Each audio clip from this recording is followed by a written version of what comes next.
All right. Hey, good morning to you. It's Monday, brand new week, and kind of excited about what's going on. Just looking forward to everything happening. We should have lots of basketball this week. I got a prayer with my pastor buddies on Thursday night, and blocked off some time to finish my book on a little beach read, children's book. So should be a great week. Hope you had a great weekend. Man, Harper Kate and Allie Reese and Courtney, my Peachtree City girls, came over and hung out with us. And we had just an incredible weekend hanging out with them. Allie helped me write a little bit of the book, and we had big fun, just chatting and talking and playing. And then Saturday night had dinner with our Patterson crowd, Pardue Patterson crowd from Aniana, and Brent, my son-in-law, his in-laws are here, so we hung out with them for dinner. Church was incredible yesterday. Again, we're having a good time. We're meandering through the Psalms, and we looked at Psalm 23 yesterday, the Shepherd's Psalm, kind of in light of what we've been looking at here in John 10 on the Good Shepherd. And then and yesterday we tackled putting a sink up in we're building an apartment above us, and put the water in all by ourselves, and it works and everything's tight, so we're good to go, and kind of excited about it. So anyway, that's a quick version of what's been going on in our world. Hope everything's good in yours. And man, let's just jump into some truth today. We are in John chapter 11. We have flipped the page, and so just to kind of remind you of where we are, Jesus is now, if you were looking at a map, he would be north of the Dead Sea, which is also north of Jerusalem, and he's on the eastern side of the Jordan River in a little town called Bethany. Bethany is where John the Baptist was preaching, and he's passed away now, but at the time of this of our story, but that's where John was preaching. And so Jesus is up there with his disciples. We saw that in chapter 10. And we're told that, in fact, let's go there real quick, just so we can read it ourselves and see what it was like. Let me get there. Sorry, should have had that done. So this was the last little blurb that was given to us. It says, "And he went away again beyond the Jordan, to the place where John was first baptizing, and he stayed there. Many came to him and were saying, well, John performed no sign," right? John just was a prophet crying out in the wilderness. He didn't perform signs or miracles or anything else. It says, "Yet everything John said about this man is true." So now they're meeting Jesus, and they're like, man, everything John told us, we see it. And it says, "And many believed in him there." So he's up there with his disciples, and that's where they are. And what we saw, the confrontation with the Pharisees and Jews, was the last kind of public confrontation that we're gonna see with that at this point in John's writings. At this point, John's got other issues. In fact, what we look at today will be the death nail, so to speak, of Jesus, and it will be the very reason why the Jews who have wanted to put him in jail, wanted to kill him, wanted to stone him, all of those things, this is the straw that breaks the camel's back, so to speak. It was based on this that they said, we have got to get rid of this man. Not because he's false teaching, but because he raised a dead man. That's the issue. There's no denying. You raise the dead, you're not of this world, right? That's something, that happened rarely throughout, the scriptures at all. And so it's like, wow, this is crazy. So anyway, here's where we are. It says, now, a certain man was sick. So let's just talk about where Jesus is right now. It says a certain man is sick, Lazarus of Bethany, the village of Mary and Martha and her sister Martha. Now, not to be confusing, but there are two Bethanys. There's Bethany beyond the Jordan, where he is right now. And so that is on the eastern side of the Jordan. The eastern side of the Jordan River, a little north of the top of the Dead Sea. Now, across the Jordan and down a little bit, you would come to Jerusalem, further west. And then just east, slightly, would be Bethany. And so it's another Bethany. This is where they're from. This is where Jesus always hung out when he was traveling through and staying. It's just maybe not even a half a day walk, from Jerusalem to Bethany. And so this is where the setting is. So Jesus is a day's journey away from where Lazarus is. So let's pick the story up now. So meanwhile, while Jesus is over there and up there in Jordan beyond the river and seeing people come to follow him, Lazarus, it says, is in trouble. Now, a certain man was sick. A certain man, Lazarus. Now, Lazarus is who he is. It means whom God helps. Interesting. It comes from Eleazar, Hebrew to kind of the translation there is Lazarus, and it means one whom God helps. And so he says, now a certain man was sick, Lazarus of Bethany, the village of Mary and her sister Martha. Now he's going to define who Mary was for us. So we now know Lazarus. He's got a brother. He's got two sisters. He's got Mary and he's got Martha. And it says, verse 2, and it was the Mary who anointed the Lord with ointment and wiped his feet with her hair, whose brother Lazarus was sick. So now we have defined who this Mary is. So Mary and Martha, you know the story of Mary and Martha, right? That's the one where Jesus is coming to hang out with them. And, Martha's all busy preparing the food and all of those things, and Mary's over there just kind of lapping up what Jesus is saying in the living room, so to speak, and Martha's in the kitchen, and she's really distraught because Mary isn't helping. Comes in there and says, "Master, would you just tell that woman?" Right? She won't even call her sister. So these are sisters in the truest sense, right? They're the kind that are high strung and fighting, right? And so that's what's going on there. And Jesus at that point chastised Martha. Said, Martha, there's plenty of time for that stuff. Mary's chosen the better thing. Let's just sit and enjoy, right? Let's don't worry about getting everything, all the details right. We don't have to eat on the fine china. We can eat on the paper plates. It's not about all that. Let's just hang out. Now, it's that Mary and Martha. Now, we also know that this Mary is the one, which he just said, is the one who was anointed Jesus. Let me read that to you in a couple of the passages. We're just setting the story up today for the lessons that we'll learn tomorrow. So this is what was said in Matthew about Mary. He says, now when Jesus was at Bethany, in the house of Simon the leper. So now here's the story, right? We know Mary's from Bethany because that's where Lazarus and them are. That's where they reside. So it says, now when Jesus was at Bethany in the house of Simon the leper, obviously he's not Simon the leper today. He's Simon the former leper because they wouldn't have hung out with him and had dinner in his house. So apparently this is one of the ones that Jesus must have healed, one of the lepers that he had healed. Bethany in the house of Simon the leper. A woman came up to him with an alabaster flask of very expensive ointment, and she poured it on his head as he reclined at the table. And when the disciples saw it, they were indignant, saying, why this waste? Now, he's not saying the Pharisees. He's saying the disciples are like, what is going on? Specifically, he's going to speak of Judas, who wanted that money put in the treasury so he could pilfer it and do what he wants. But that's a sidebar. It says this, and when the disciples saw it, they were indignant. Why this waste? For this could have been sold for a large sum, given to the poor. But Jesus, aware of this, said to them, why do you trouble the woman? For she has done a beautiful thing to me. For you always have the poor with you, but you will not always have me. In pouring this ointment on my body, she has done it to prepare me for burial. Truly I say to you, wherever the gospel is proclaimed in the whole world, what she has done will also be told in memory of her.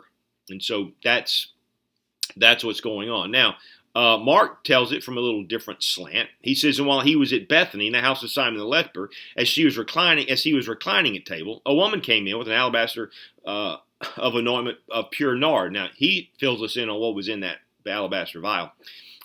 She broke the flask and poured it over his head. There were some who said to themselves indignantly, why was the ointment wasted like that? For this ointment could have been sold for more than 100 denarii and given to the poor. And they scolded her. But Jesus says, you leave her alone. Why do you trouble her? She has done a beautiful thing to me. For you always have the poor with you, and you can do good for them, but you will not always have me. She has done what she could. She has anointed my body beforehand for burial. And truly I say to you, wherever the gospel is proclaimed in the whole world, what she has done will be told in memory of her. Now, we're going to look at this story later in John 12 when we get there.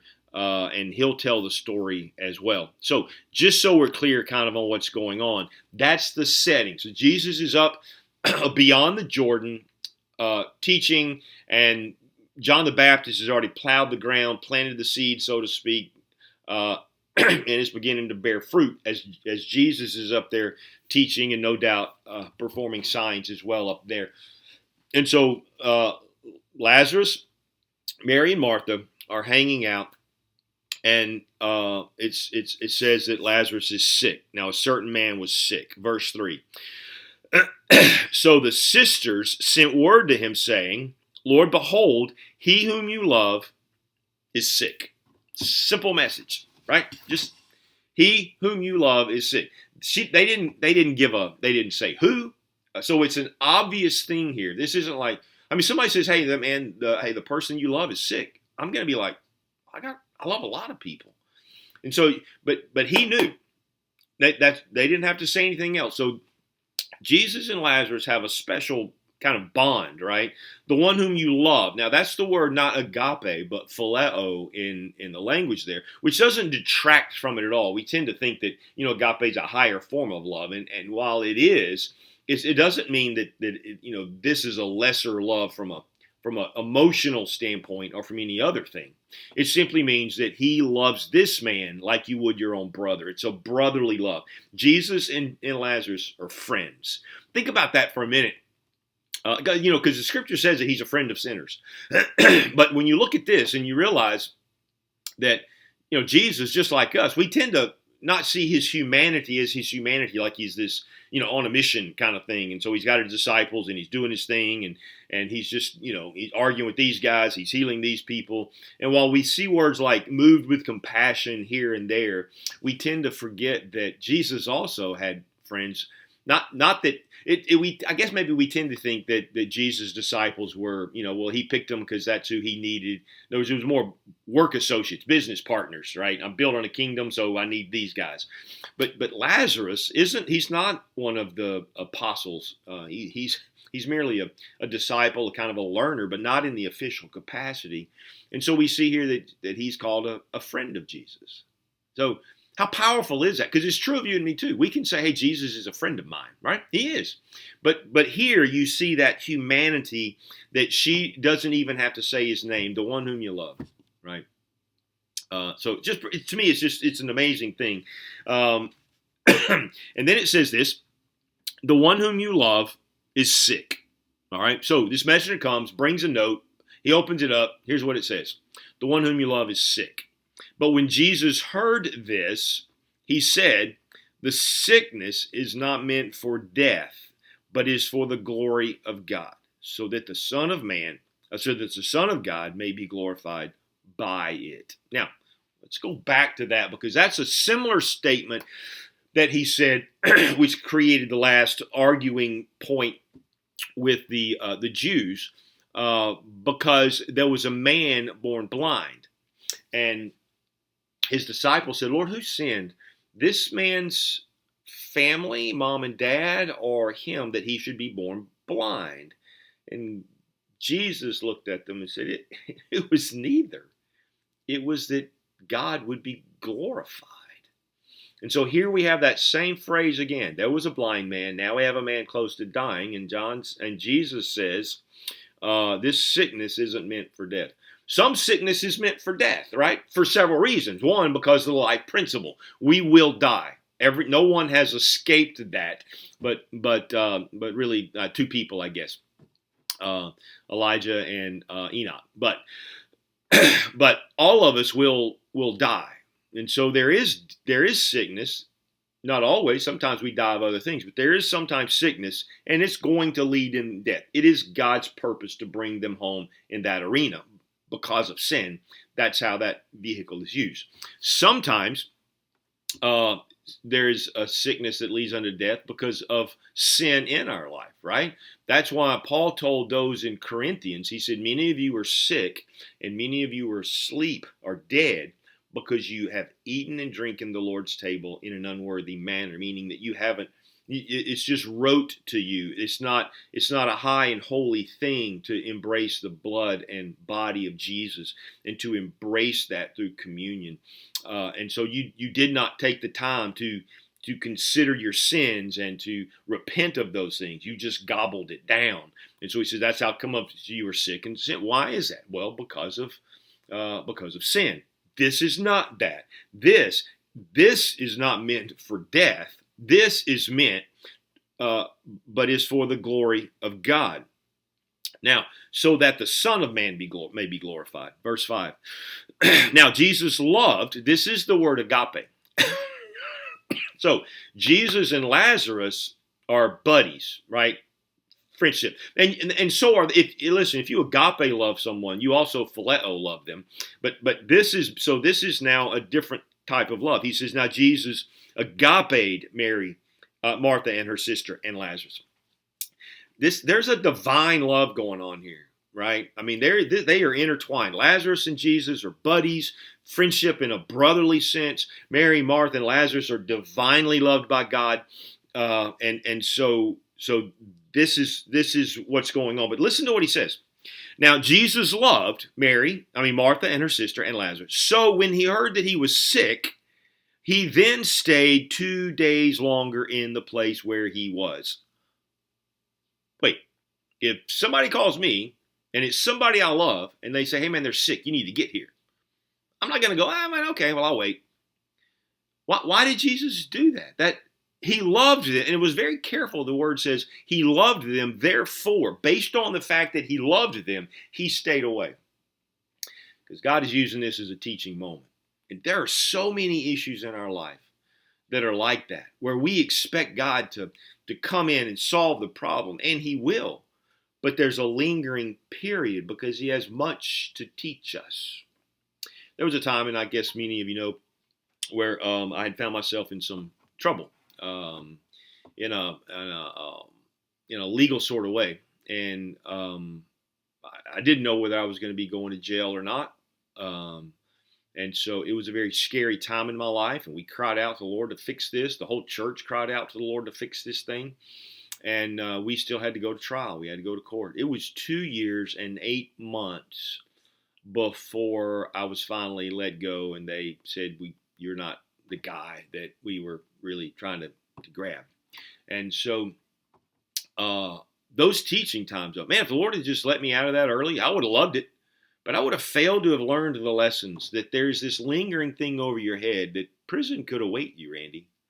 And so you begin to think, okay, well, I can't worry about what happened in the past, who I associated myself with, or maybe some naivety on my part, and all of those things. I can't fix that, so I'm going to force myself not to dwell on the woulda, shoulda, couldas. Well, I can't really predict my future, and so, but I don't like what that looks like. I got little kids. I mean, I got kids at home, and I got a wife, and I don't want to think of the fact that I'm going to leave them for prison or whatever. And so I can't think about that. So I'm going to stay right here and think about just this day. That's kind of what's going on here. He has a greater purpose. And so let's just see what it is. So verse 6. So when he heard that he was sick, he then stayed 2 days longer. Why? Because he wanted him to die. He knew what he was going to do. It's not going to lead to death, but he knew that death was going to be powerful in their life. And so it says then after this, he said to his disciples, let's go to Judea. The disciples said to him, Rabbi, the Jews are just now seeking to stone you, and you're going there again? Jesus replied, they're not 12 hours in a day? If anyone walks during the day, he does not stumble because he sees the light of the world. But if anyone walks during the night, he stumbles because the light is not in him. This, he said, and after this, he said to them, our friend Lazarus has fallen asleep, but I'm going so that I may awaken him from sleep. The disciples then said to him, Lord, if you fall asleep, he's going to wake up. Now let's go back to the little parable real quick, because that's a parable that basically, if you were to just riddle it down, it says you can't shorten the days or the length of life and daylight, so neither can we shorten or lengthen our own lives, right? Jesus is like, hey, I'm on a mission. I got to go now. It's my time. It's what's happening. So I'm going now. Now is my time. I can't just waste around. But he's also mentioning that proverbially in the sense of Lazarus too. Lazarus won't go before his time. You and I, the principle you take from there is you and I are invincible until God says otherwise. There's great truth in that. I wish I had time just to preach that one. But now it says this. Now Jesus had spoken of his death, but they thought he was speaking about actual sleep. So then Jesus said to them plainly, okay, guys, look, I'm sleep, death, same thing. Wake up, men, so that you may believe, but let's go to him. Therefore, Thomas, who you could regard as Eeyore, Thomas, who was called Didymus, said to his fellow disciples, let's also go so that we may die with him. And so, man, what kind of friends does he have? Man, that's a great setup. We're going to come back to some of that. I just wanted to set the stage for what is to follow. And Lord willing, I'll see you in the morning. Have a great one.